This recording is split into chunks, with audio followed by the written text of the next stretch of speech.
What did we learn from Amba last week? Not about her, we know the story.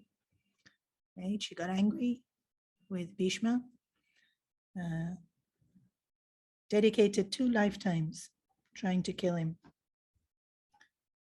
doing what was not possible because he couldn't be killed. Anything? Holding a grudge. Holding a grudge. We spoke about holding a grudge. We learned dedication from Amba. Yes, she was dedicated to her goal. Incredible tapas she did. Holding a grudge and how far we will take it. And it doesn't satisfy because Bhishma still didn't die. He lay in the bed of arrows for what, 2 months, 3 months? And then died after he gave a whole discourse, chanted the entire Vishnu Sahasranam. So we hold a grudge, it can go on forever and it doesn't quite ever fulfill. Anything else we learned from Amba?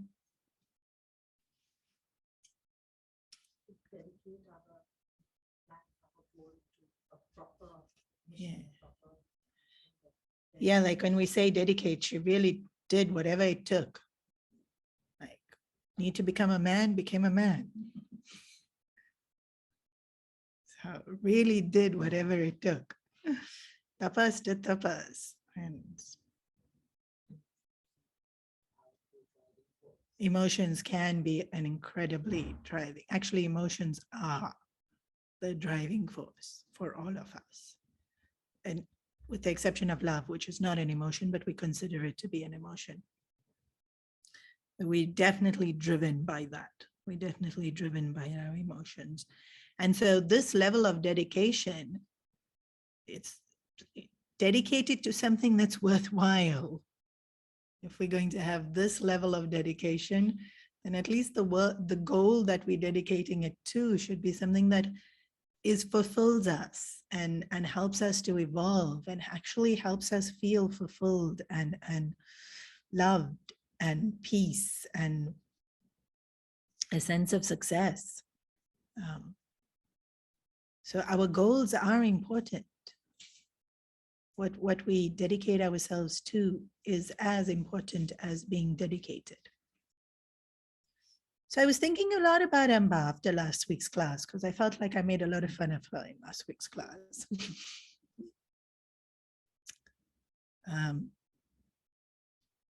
Whereas her strength and her resilience is praiseworthy.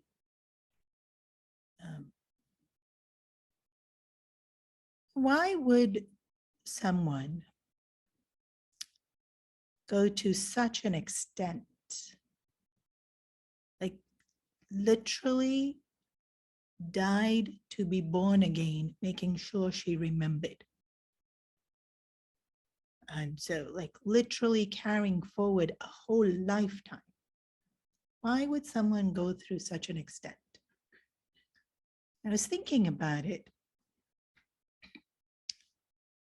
She had her heart broken. And it would definitely hurt, right, to have one's heart broken by the Shaila, was his name Shaila? Sharia. And then by Bhishma, by society. So her heart was broken. What drives a person to do what she did versus so many other people we know in the world whose heart get broken? Because I don't think I know anyone whose heart hasn't been broken. At some point in our lives, our hearts get broken. And you know, people can really come out of it with such a grace and elegance and wisdom. Whereas here we see Amba's heart is broken and it drove her to the extent that it did. Would be the belief that I can't fix it. when our heart is broken, if we believe, now I can't fix it, like it's just broken, then the only choice I seem to have is anger and vengeance for whoever broke it, because it's gone. So I was really thinking about that. Like, why would you? Why would you dedicate 2 whole lifetimes to resentment? And that's the only thing I could come up with. And so important for us to know when our heart is broken, because it feels so painful. It really does feel horrible. To know that a broken heart's an incredibly interesting thing. It's actually quite a beautiful thing. I know it sounds paradoxical or ironical if I say a broken heart's a beautiful thing, but it is. Because it still works so well. It's broken, but it still works so well because it still loves. It still loves even the person who broke it. So that's proof in itself. It's not quite broken. So I think this is the difference. Like Amba dedicating herself to vengeance versus somebody outgrowing that pain and embracing a life of meaning and healing and finding, love wherever you can find it, or giving forgiveness is what we believe. And I can totally relate to when we've been hurt, there's moments where we feel we'll just never be happy again.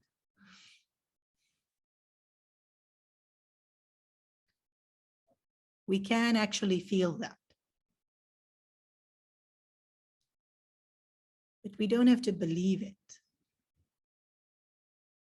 Because it's interesting.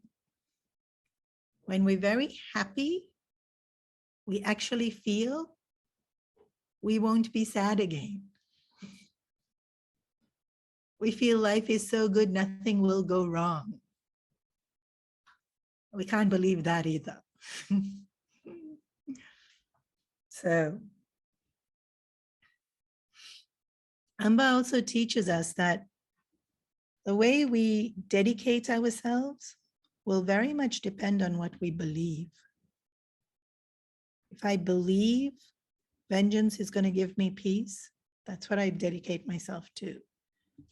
Although we see that it doesn't, right? And actually this whole Mahabharata started with Janmani Jaya and that whole Havan and the snakes, and the whole idea was vengeance won't give us peace. Also, if I believe that my heart can't be fixed, then I don't even try to fix it. And the thing in Amba's life is, Parshuram told her, I'll give you whichever guy you want. She actually had the option. So even that I was thinking about. Why wouldn't you go back to love? It's probably because when we hurt, we feel we can't love them again. Yeah. And so, yep, our belief system. Dharma is, so remember, the entire Mahabharata is about Dharma. What's my Dharma? So Amba, what was her Dharma? To marry in those days as a princess, that would have been her Dharma, and then to do the duties of a queen. That's what she was groomed for. So that dharma got taken away from her. She could still once again have it because Parshuram said, I'll tell him to marry you. So she could have gotten back her dharma of being wife, being queen. For whatever reason, however hurt she felt, or in that moment of delusion, because we all feel delusion in different ways at different points in time, she gives in and says, no, I want nothing to do with men anymore. And I want to just dedicate to killing Bhishma. At that point, what's dharma? So if she gives up the dharma of being wife and queen, what's her dharma now? What could she have held on to? So remember, the idea of the Mahabharata is, what am I doing? What am I groomed to be doing, and what am I doing, and what am I meant to be doing? What's the right thing to be doing? So she gives that up. She gives up that role. So the dharma of her duty as queen, or swadharma of being wife, gone. Fine, we can give up that dharma. We actually can give up that dharma because it's called sannyas. Exhibit A. No need to get married. No need to have wife. We can give up that dharma. And she did. She dedicated her life to tapas. So if you give up vyavaharik dharma, remember the word vyavaharik means the way we are socialized transactionally in our community. If we give up the vyavaharik dharma, then we have taken up sannyas dharma, which is tapas, purifying your mind, doing austerities. But that's not what she did. A lot of asuras do this. They do tapas, austerities that are meant to be purifying your mind and helping you develop devotion and elevate yourself to a place where you can get moksha. But they're doing the tapas for desire fulfillment. So failing in two dharmas. They're failing in vyavaharik dharma because she was supposed to become a queen. That was the dharma. She chose not to do that. Very good. So then second dharma, evolved spiritually. But she lived a spiritual life to fulfill the desire of killing Bhishma. So the lifestyle she lived was fine. It would have still been dharma. The reason what she was doing it for, a dharma.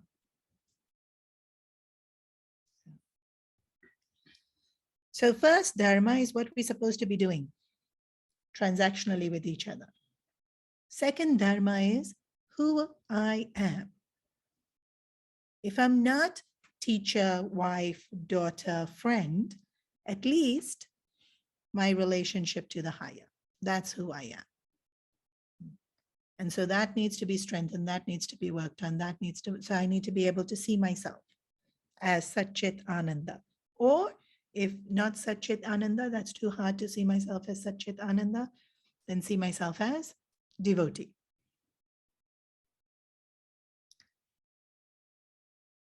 So she didn't do either. And so instead of living a lifetime to come closer to the Lord, she spent 2 lifetimes moving away. There's that, remember there's that steps, 2 steps forward, 2 steps, 1 step forward, 2 steps back, something like that. Like how, you know, like Hong Kong hikes have become extremely popular now. These hikes take hours to do, sometimes 6 hours, sometimes 3 hours, depending on which hike you're doing. Imagine doing the hike, taking 2 steps forward, 1 step back. Or worse, 1 step forward, 2 steps back. How long will that hike take?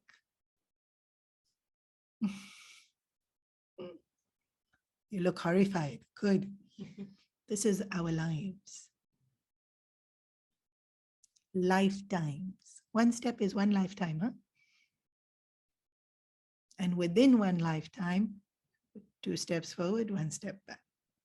Or like I said, worse, 1 step forward, 2 steps back. You never get there only. So, importance of living Dharma.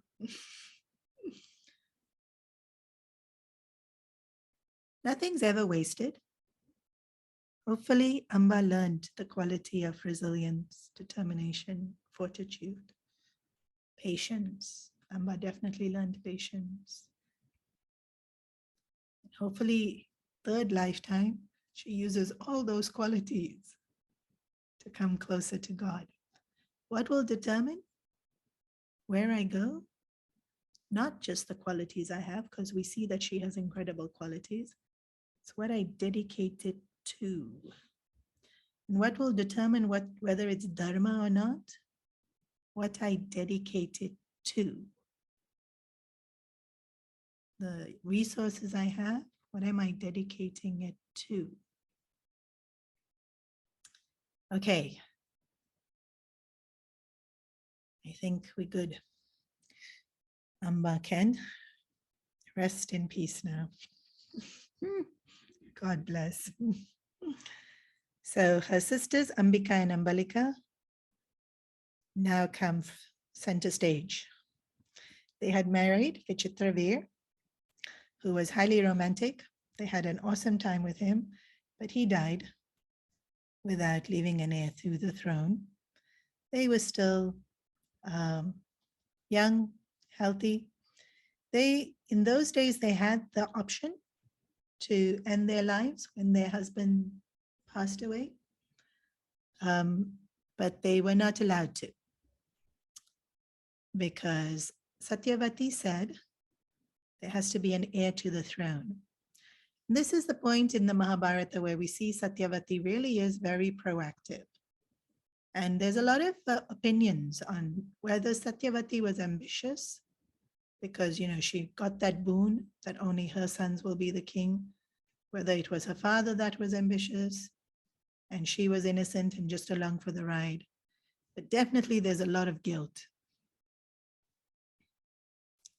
because here we are, some however many years later, and there's no heir to the throne. And this is pretty much her doing.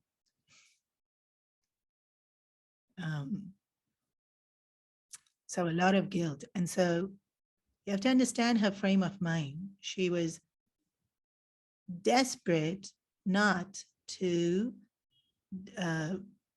fail. She completely thought it her responsibility to ensure that there's now an heir to the throne. And so she tells Bhishma to have children with the queens, which apparently was acceptable behavior. In royalty, in that era, another family member could help progenate to ensure succession of a lineage. Different social norms, right?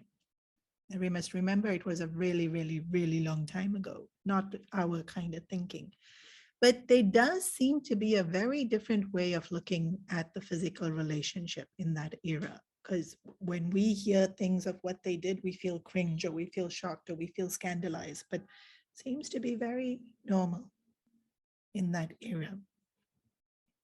So maybe they were more open-minded, or I'm not sure. But definitely in royalty, it was considered acceptable behavior. Bhishma refuses. There is no way. And I think this is the first time, because Bhishma is extremely respectful, extremely dharmic, extremely polite, extremely by the book. And this is the first time where Bhishma says, your father made me take a vow, and if you think I'm breaking it now, you got to be kidding. He uses a bit more colorful language than that. But to the ascent of, there's no way I am breaking my vow. I have lived this life of austerity because of you. I didn't get married because of you. I don't have the kingdom because of you. And so there's no way I'm now suddenly going to have kids. Satyavati is devastated again, thinks I need to solve this. Remember, there's this incredible sense of guilt that she's feeling. And then she says, well, I have another son. And this is where things get very interesting. Like, huh? You have another son? So Satyavati, much younger, before she married Shantanu, was rowing this boat back and forth on the river as a fisher lady, and a very great sage called Varasha, very, very great saint who could see into the future.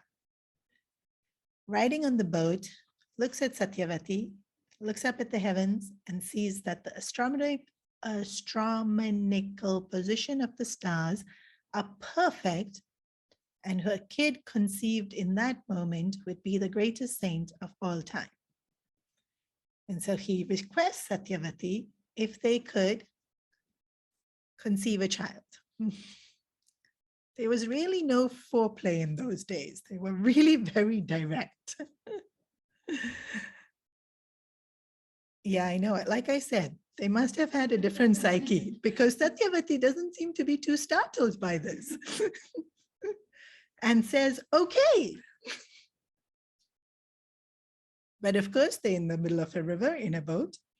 This is how you know Parasha was definitely no ordinary person. So no ordinary person can make such a proposal. If somebody does make a proposal, you check if he really is a great saint. How? He created mist. He created an island in the middle of the ocean, river, so that they could dock the boat and be able to do whatever they need to do. Surrounded by mist, so nobody could see them. The baby was born instantly. There was no 9 months. And he grew up from baby to adult within 5 minutes. This is what's written in the Mahabharata.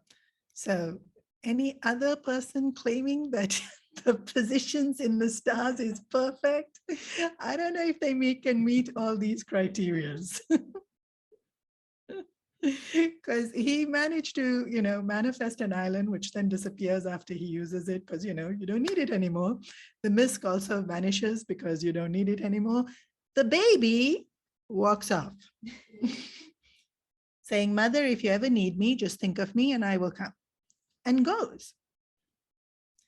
So she turns around and looks at him and he says, I will reinstill your virginity to you, which I don't know what that means. Maybe physiologically, but I'm not sure. Or maybe he wiped her memory. I'm not sure. I'm not sure what it means, but he could do it, which again proves he's Maharishi. So why, when a rishi lives a life of service, devotion, austerity, why suddenly want to conceive a child? Because this child is Veda Vyasa. The author of the Mahabharata, who we spoke about for a whole hour when we started, who is truly incredible, incredible, incredible, incredible asset and gift to humanity. Because he compiled the 4 Vedas, he wrote 18 Puranas, he's taught the scriptures in so many different ways and has ensured that it has lived and the message of it has lived. And Veda Vyasa single-handedly has held up Sanatan Dharma. Lots and lots and lots of saints and sages have come, and every single one of them is a blessing, but not one of them will not first bow down to Veda Vyasa. In fact, the day that we call Guru Purnima is also called Vyasa Purnima. Because if any guru exists, that guru will first bow down to Vyasa. So in order for such a child to be born, a very scandalous story. I've often thought about it. Why?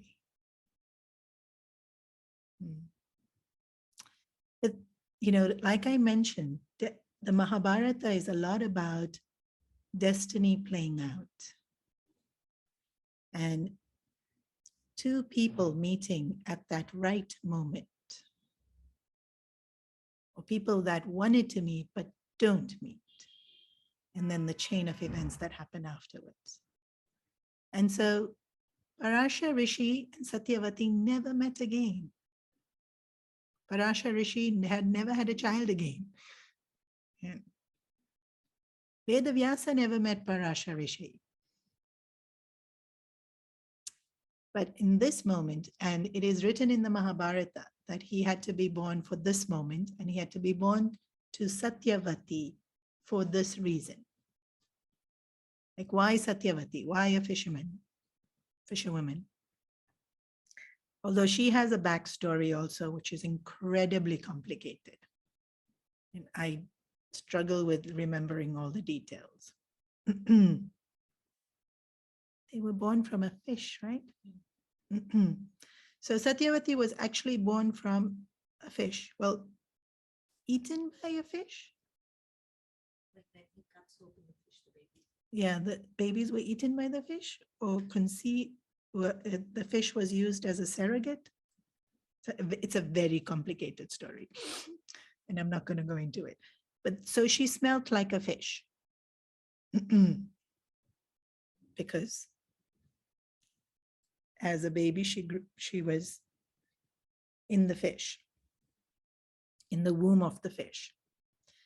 And so one of the reasons she agreed to Parasha Rishi to do this is he said he will bless her from that day onwards, that she will smell like flowers.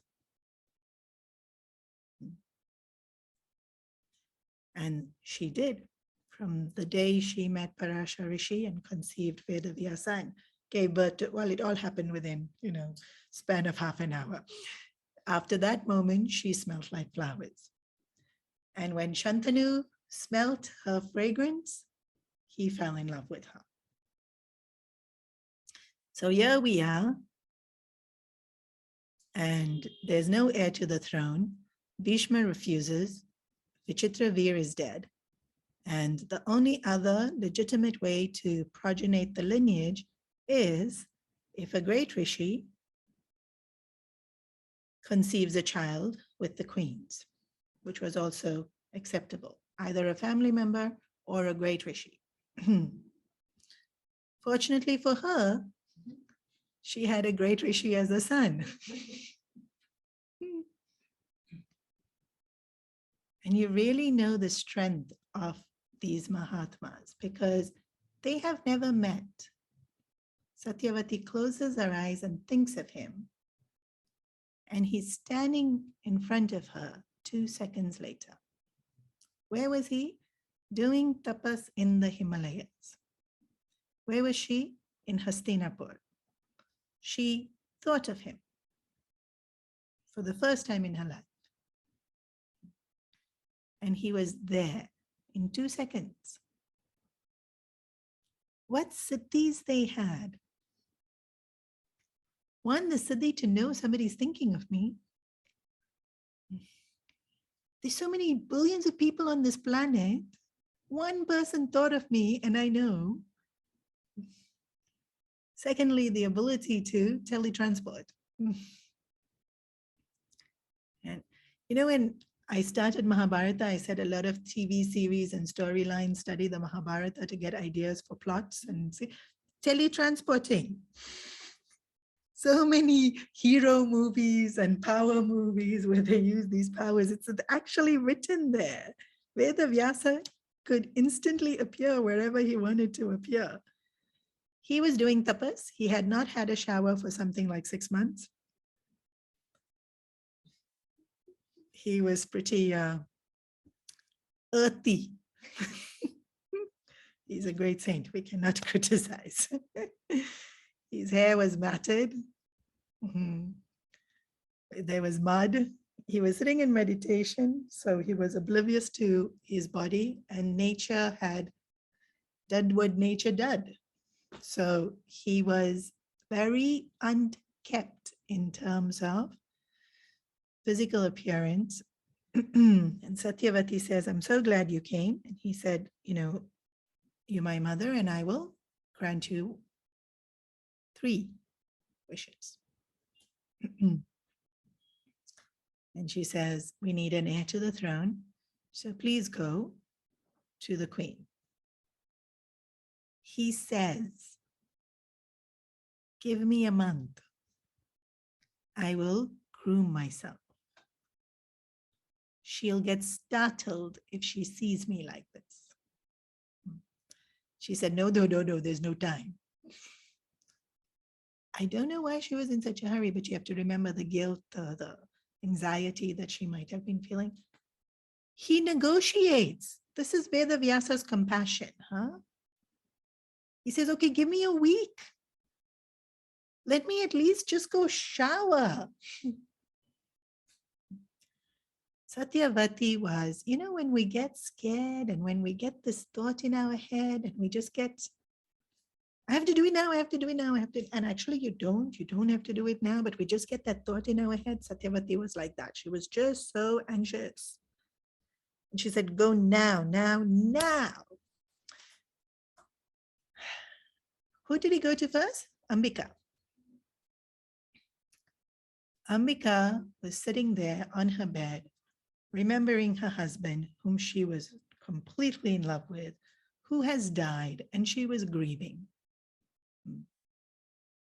Already not in a good frame of mind. She knows she has to do this as her duty. She knows she has to conceive a child for the kingdom. She was expecting Bhishma.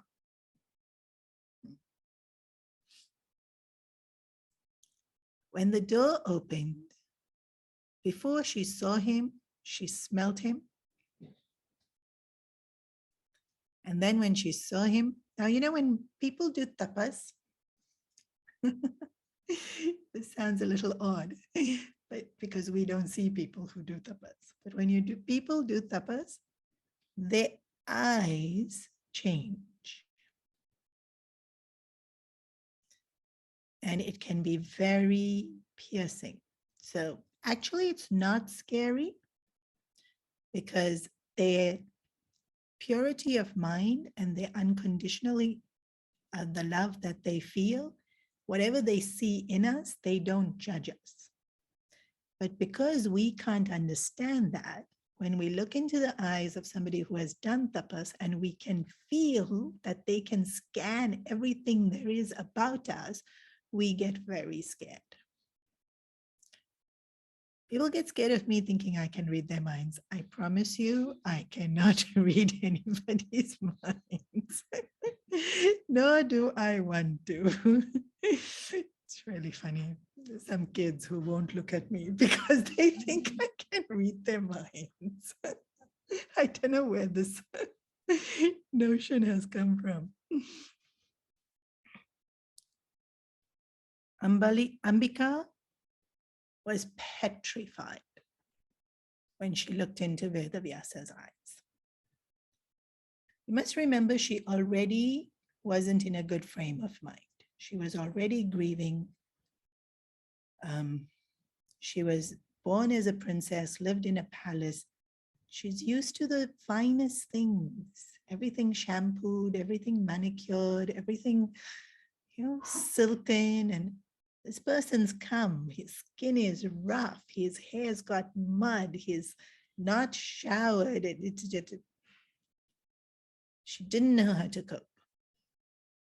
She closed her eyes and just prayed it'd be over soon. So Satyavati was waiting at the door. The minute Veda Vyasa comes out, she says, is it done? Will he be a good king? Because Veda Vyasa can see into the future. We know this about Vedavyasa. And he says, he'll be healthy, strong as 100 elephants. That's pretty strong. He'll have 100 kids. There's a lot of hundreds in his life. But he will be blind. Why? She closed her eyes. This is the most fascinating part of the story. Why is the kid blind? Because the mother closed her eyes.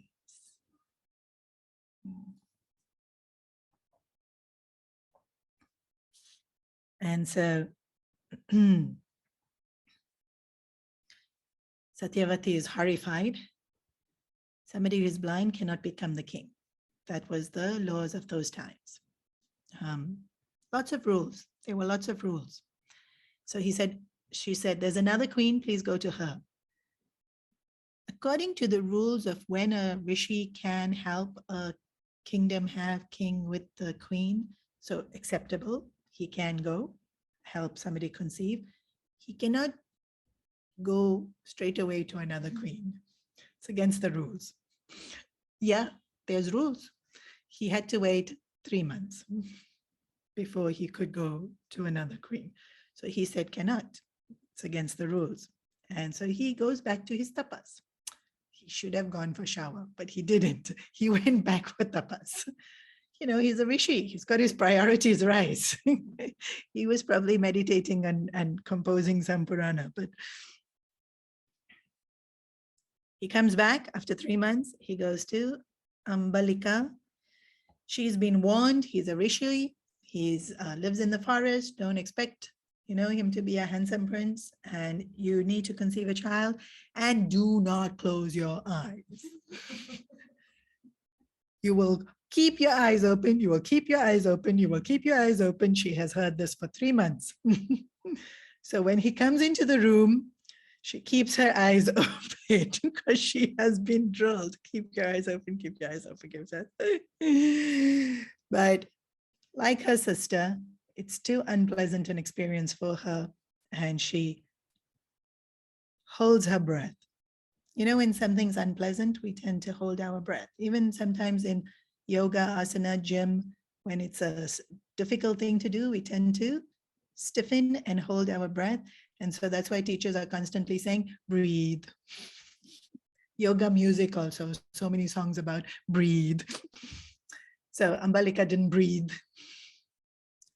And so when Vedavyasa came out of the room, Satyavati is standing there. Really, she didn't give them much privacy at all. She's standing at the door, literally at the door.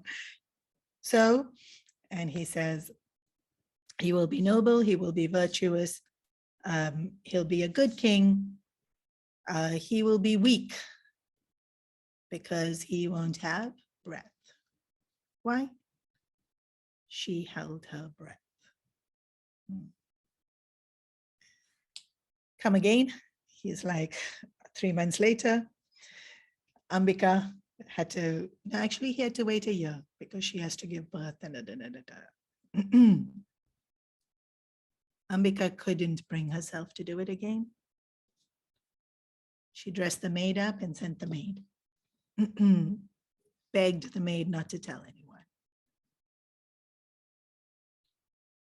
Vedavyasa knew even before he walked into the room that it wasn't Ambika. This is also interesting. He could have told his mother because he knew. But she was there waiting. He went. The maid was very devoted. She bowed down. Her heart was open. And when Vedavyasa came out, Satyavati was waiting at the door, and he said, it will be an Amsha of Yamraj himself that is born. He will be extremely learned and wise, extremely noble and pure. And he thought, Satyavati thought, finally. And Vedavyasa continued, but it was not a queen. It was the servant that came. And so he won't be a king. Which is interesting. This is why India is named after Bharat, because King Bharat was the first king who didn't give priority to bloodline, but qualities of a person to become king. He didn't give his own son the kingdom because he said, my son won't be a good king. But in this era, it was so much about bloodline. Like the person that was most fit for the throne here was this third one. Who, sorry, I didn't say all the names. I'm so sorry. The one who was born blind was Dhritrashtra. The one who was born weak from the second child was Pandu. And this one is Vidur. Vidur is born to the maidservant, who had done an incredible amount of seva and punya and devotion. And so, of course, having Vedavyasa's son, she no longer is a maid. And so 3 of them are brothers. Why? Because they're all sons of Vedavyasa, who is Satyavati's son, but actually has nothing to do with the Kuru line. But they all considered to be part of the Kuru line. Yeah. So interesting with this whole bloodline thing, because the queen is not from the Kuru line. Vedavyasa is not from the Kuru line. Why didn't they just make Vidur the king? Because he was born to a maid. How silly are we, huh? He would have been the best king. So Dhritrashtra couldn't be the king because he was blind. Vidur couldn't be the king because he was born to the maid. So Pandu was the king. So coming back to this conception. The word conception gets used in the sense of conceiving a child. And it gets used in terms of our thinking process. We conceive something in our thinking. It's actually the same. One is physical. In today's world, it's physical. And the other is energetical. When we conceive an idea, when we conceive a concept, it's happening it's not physical and tangible. But coming back to conceiving a child, in Satyug, 2 people did not have to physically touch each other to conceive a child. They conceived children by thinking it. Blows our mind, right? In Satya, Treta Yuga, you could conceive children by looking. Never mind if looks could kill. Looks could create. They could conceive children by sight. So you don't need touch. When did touch come along? After Krishna was born in Dwarpa Yuga. Because Krishna wasn't conceived physically. Krishna's parents were in jail, separated. But Devaki conceived. Which one did they use? Probably thought, because Vasudeva and Devaki were very, very, very pure souls. In Kali Yuga, that is, this present era, conception happens through physical consummation. But it still happens at the level of thought. It still happens at the level of thought. And that's why if the mother closed her eyes, the child is blind. So what's actually happening? the thought process in both parents create the physical and mental constitution of the child. You're doomed.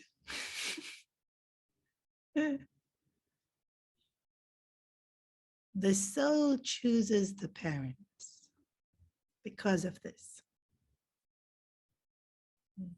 So you're not doomed. You chose. The soul chooses the parent because it's their thought process that creates our physical and mental constitution. And today with prenatal care, there's so much research showing that the mother is exposed to certain things and it has an effect on their child, on the child. So today proven, but maybe not so much about conception. So to broaden it though, because the conception is not just having a child. We conceive our goals, we conceive our personality, we conceive ideas, we conceive relationships. We constantly creating. Conception is the starting point of creating. And what we create will depend on the frame of our mind. Actually, we are constantly conceiving and creating, first and foremost, ourselves. And so the frame of our mind conceives and then creates, ta-da, me. So what will I be? Nothing but the frame of my mind. So much so that now, well, lots of diseases also you can trace back to emotions and belief patterns in the mind, quite widely accepted now, more so in non-mainstream medicine, but even in mainstream medicine, there's a lot of research now being done on things, some diseases more than others, where it's accepted universally caused by emotions and linked to certain emotions. And so literally our body gets created based on what we are conceiving at the mental level, that we're creating diseases or we're creating well-being, we're correcting dis-ease based on what we are conceiving in terms of thought. Then, of course, we're conceiving more physical things like our posture, our expression, more subtle things like our vibe. We vibe, right? Our personalities. And then relationships, career, capacities.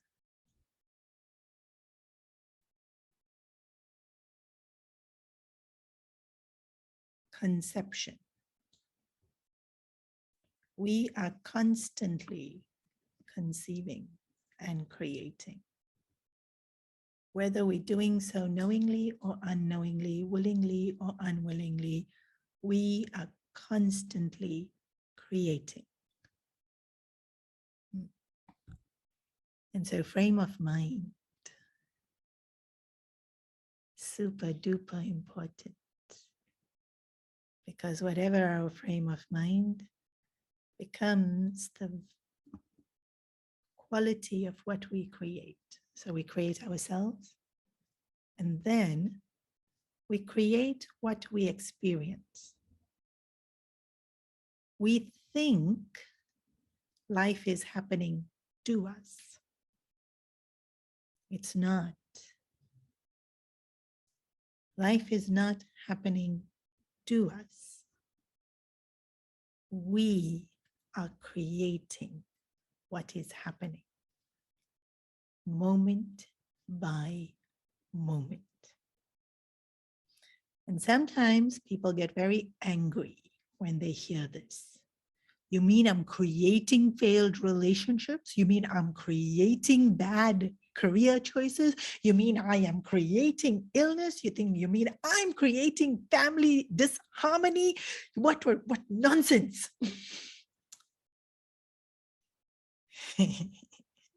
Yes, you are. You creating all of that.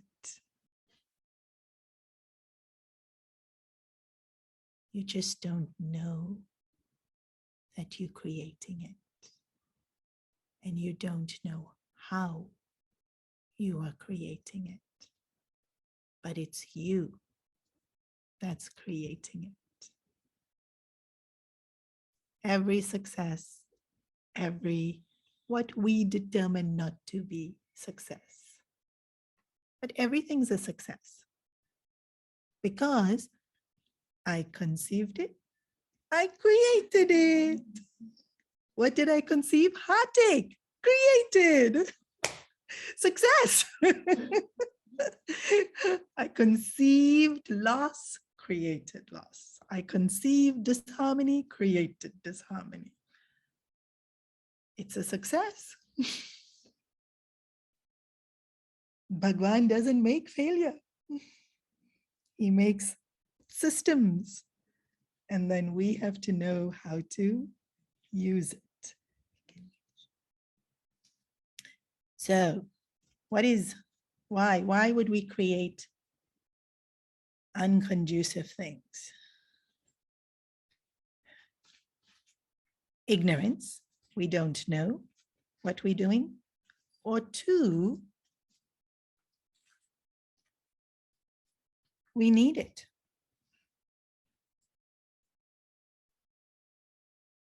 Why else would we create it? Why would we keep something in our lives? What do I need disease for? I don't know. You created it. What did I need heartbreak for? What has it taught you? If you're willing to learn, underline, bold, highlight, flashing.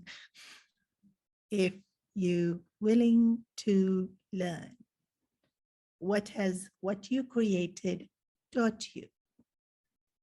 Sometimes it's as simple as, don't create this.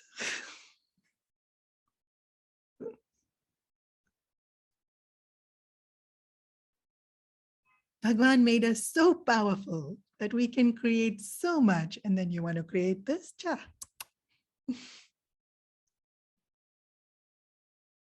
But Bhagwan doesn't mind. Infinite is your chances. You never miss the bus. In spirituality, the awesome thing is you never miss the bus. There's always the next one. Okay, so I created complete failure. My life's in shambles. Now what? Conceive in a mind that is filled with devotion, faith, surrender. Create. Thy will, not mine. What's thy will? Not what's happening outside. We also very foolish. Thy will, something else will happen to me. Nothing else is happening to me. Nothing is ever happening to me. Thy will means in me. In me, what am I conceiving? Fear, anger, sadness, heartache. What is his will? Love, peace.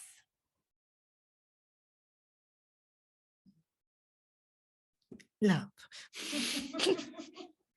Did I mention love? What is his will? Dharma, nobility, strength, faith, We think his will means something is going to happen and I'm going to have to accept it. No. What happens is what I create. His will is in me. What is Dharma? Am I conceiving from Dharma what is right and what should be done? Am I conceiving from Dharma the truth of who I am, which is love? Then I will create love. If I create from faith, if I conceive from faith, I create His beauty, His glory. So the story of the Mahabharata, even though very interesting that Vedavyasa had to come to have 3 kids. Oh, she wasn't happy. Sorry, the story goes, Satyavati tells Vyasa, no, you have to have another one from the queen. He's like, no, three is the limit. For some reason, 3 is the limit. I don't know why people say 3 is unlucky when they're serving food. I have no idea. 3 is very good. You can only make 3, even when a woman sleeps with somebody other than a man, she's allowed 3 in the Mahabharata period. You're allowed 3. Socially acceptable in that era, not in this era. This era, I don't know if we follow rules anymore. So Vyasa's off. He has 3 children. And these 3 children of Vyasa is where the actual Mahabharata starts. All the rest of it is also Mahabharata, but actually the lineage just keeps going on and on and on and on, and then which story, what to do with. So proper Mahabharata starts at this point with the birth of the Dhritrashtra, Pandu and Vidur. And it's their children's story that create the bulk of the Mahabharata.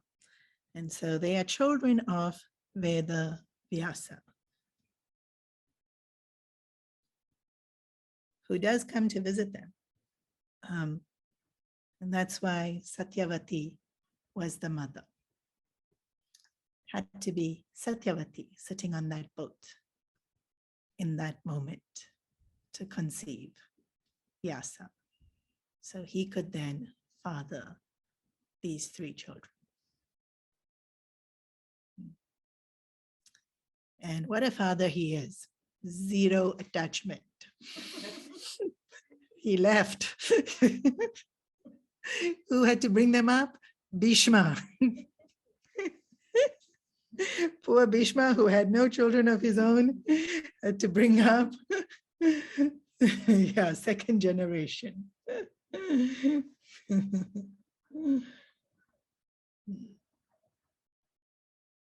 Then he'll have to bring up 3rd generation also, because Pandu also dies. He has to bring up the Pandavas. Oh, spoiler.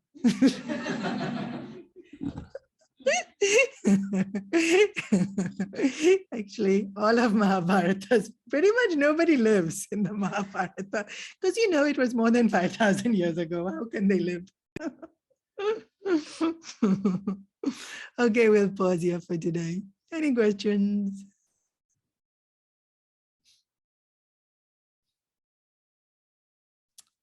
Homework.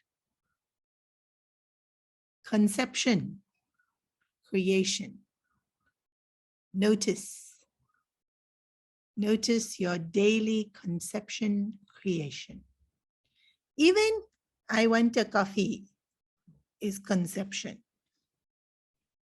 Creation, Starbucks gets profit. Or not, depending on where you get your coffee from, right? I need a haircut. Conception of hairstyle. Notice conception, creation, conception, creation. It's not a kid. It's your life.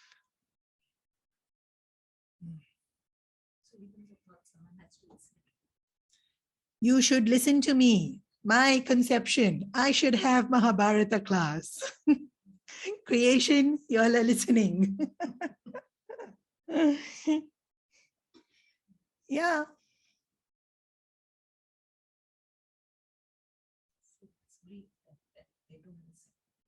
If I conceive, you should listen to me, and then if you don't listen to me, no. If you don't listen to me, that's grief. No, that's desire. You should listen to me as desire, not conception. Conception is you will listen. Creation is it happens. Not I want. So if I want. Is a desire necessarily conception? Because we're not conceiving all our desires, are we? Creating rather. So is a thought a conception? No, not necessarily. Not every thought manifests. Every thought has the possibility of being conception, but not every thought becomes conception.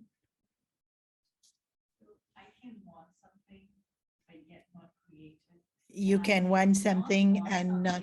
Somehow create it. Correct. How do I? Yeah. I can want something and not create it. I cannot want something and create it. How do I what? How do I differentiate? How do I know what I'm doing? How do I know? How do you know what you're doing? Yeah. How do you make sure you are creating what you want? So notice. That's your homework this week. Notice what you conceive that actually becomes creation, and notice what doesn't become creation. What was that thought like? And what was the thought that became creation like? Yeah, it's hard. Why? I did my homework. You all can do homework now. Amba really wanted revenge. But She couldn't created. She created. She created as best as possible. She stood on the chariot. Arjuna shot the arrows. Because of her, Bhishma put the weapon down and he fell. He didn't die, but he fell. He can't die now. She wanted to create something that's not possible, not within her power of control. Wouldn't happen. But to the best that she could do it, she played a part in his death. After being on a bed of arrows, how long will you live? Really, already 3 months is like, wow. Is there really a way for what? I can think of French fries. Just think of it.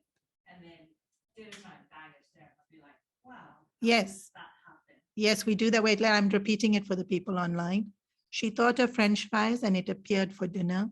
So she, But conception, creation. Yeah, and yet I could really want something and not get it. So she's not understanding when she really wants something, why she doesn't get it.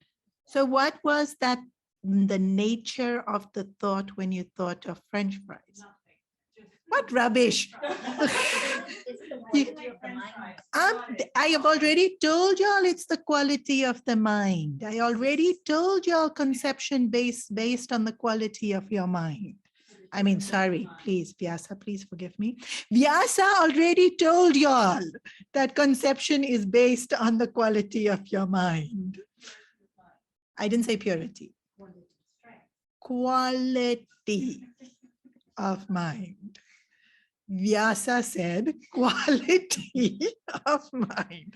But I am sitting on the Vyas seat, so on his behalf, I am parroting what he says.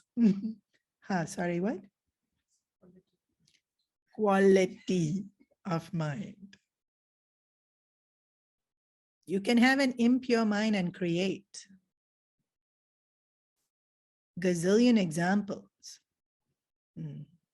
Ravana. Example 1. Bhasmasura. I can give modern day examples, but then that becomes very gossipy. I can think of quite a few. Impure minds creating. COVID creating. Should I say the next word? Don't say it? Okay, I won't say it. Impure minds can create. Pure minds create also. It's not purity or impurity.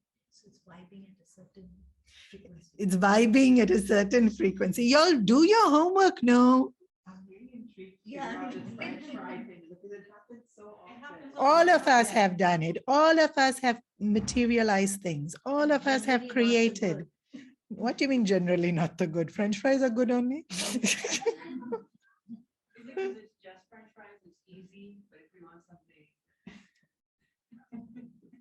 Homework is for you to sit and think about it. I did my homework. Will you tell us next week if you do homework?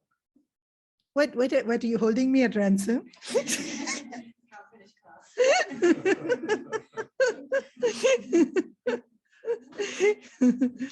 Is it the intensity of thoughts? Channeling at the expense of other thoughts. Intensity does contribute. I'm not sure what you mean by channeling at the expense of other thoughts. Do you mean single-pointedness? Yeah. Single-pointedness is helpful. That's my point. French fries was a Random. random. It just came and went, and then. You didn't single-pointedly think about French fries, but you single-pointedly dreaming of marrying some rock star and you didn't marry him. Yesterday, one 14-year-old girl asked me, please pray for me to marry this guy. And she showed me the picture of some singer. And I was like, my you don't pray for such things. Sit down. Let me tell you what you should pray for. And when you ask a Swamini to pay, what should you ask for? So yes, you can be dreaming of some rock star all day long who already has a wife and kid.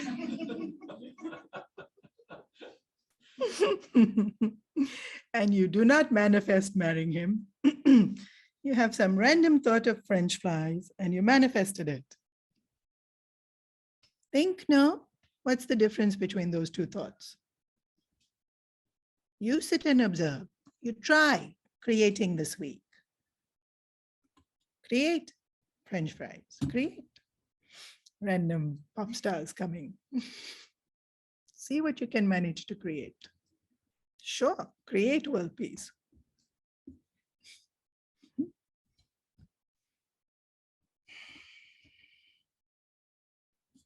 You need to tap into Maha Ishvara Bhav for that, but go for it. Aim high.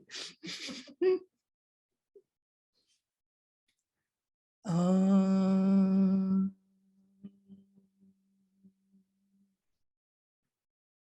Sarve bhavantu sakinaha, sarve santu niramaya, sarve bhadrani pashyantu, ma kaschit dukkha bhag bhavet, asato ma satkamaya, tamaso ma jyotirgamaya, mrityarma amritam gamaya.